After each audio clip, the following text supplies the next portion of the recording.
Hi ඉතින් කොහොමද ඔන්න නැවතත් මම ආවා මගේ වීඩියෝ එකක් අරගෙන මගේ චීන සංචාරය පිළිබඳව කරන දෙවෙනි වීඩියෝ එක තමයි මේ.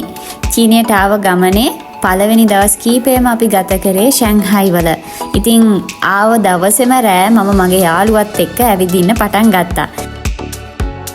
ඉතින් මගේ මේ යාළුවා මූණටම ඉස්සලාම හම්බුනේත් එදාම තමයි. මගේ මේ ගමන හැඩ කරන්න එයා මට ගොඩාක් උදව් කරා.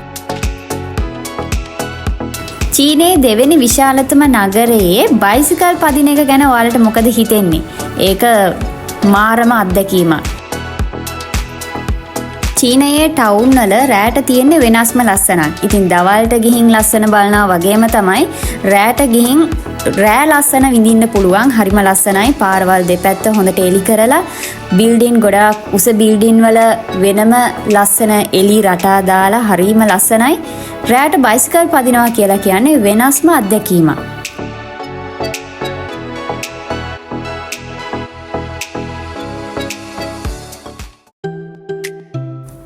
මේ තියෙන්නේ මන් දවල් වෙලාවේ ගත්ත වීඩියෝස් කීපයක්. බයිසිකල් සහ මෝටර් බයිසිකල් කියලා කියන්නේ චීනයේ මිනිස්සු අතරේ ජනප්‍රිය ප්‍රවාහන පහසුකමක්. තමන්ගේ එදිනෙදා කෙටි ගමන් බිමන් සඳහා එයාලා වැඩිපුරම බයිසිකලයකින් යන එක හරි එහෙම නැත්නම් මෝටර් බයිසිකලයකින් යන එක හරි කරනවා.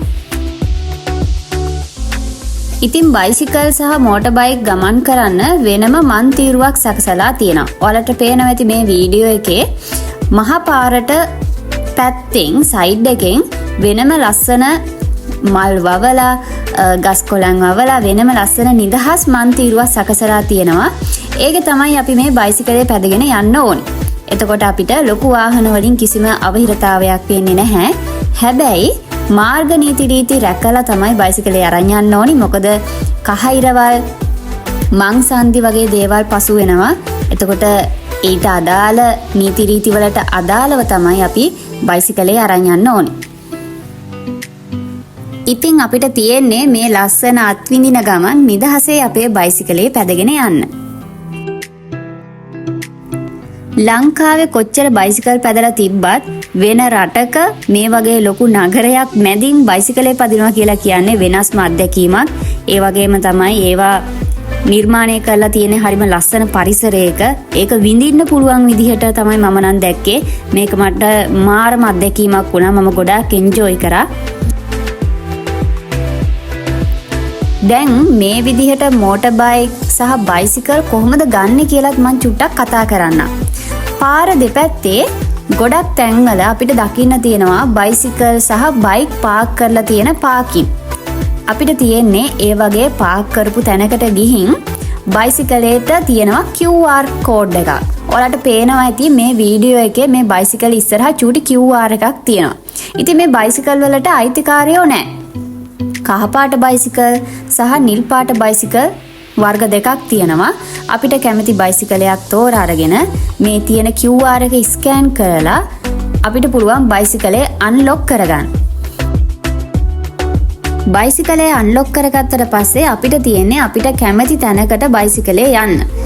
ගිහිල්ලා ආපහු පාක් එකකට බයිසිකලේ දාලා නැවතත් QR එක ස්කෑන් කරාම ඒ අපි නැගපු තැනේ ඉඳන් අපි පටන් ගත්ත තැනේ ඉඳන් අවසන් වෙච්ච තැන වෙනකන් කාලයත් එක්ක එහෙම නැත්නම් දුරත් එක්ක ගණනය කරලා අපේ මුදල් පොඩි ගාණක් කැපිලා යනවා. මේකට ලොකු ගාණක් අය වෙන්නේ නැහැ. මෝටර් බයිසිකලුත් එහෙමයි, බයිසිකලුත් එහෙමයි. හරිම චූටි ගාණක් තමයි අය වෙන්නේ. ඔයාලටත් මම මේ අරගෙන එන්නේ මගේ බයිසිකල් සංචාරය අතරේදී මම දැකපු චීනයේ ලස්සන. චීනය කියලා කියන්නේ ඇත්තටම හරිම ලස්සන රටක්.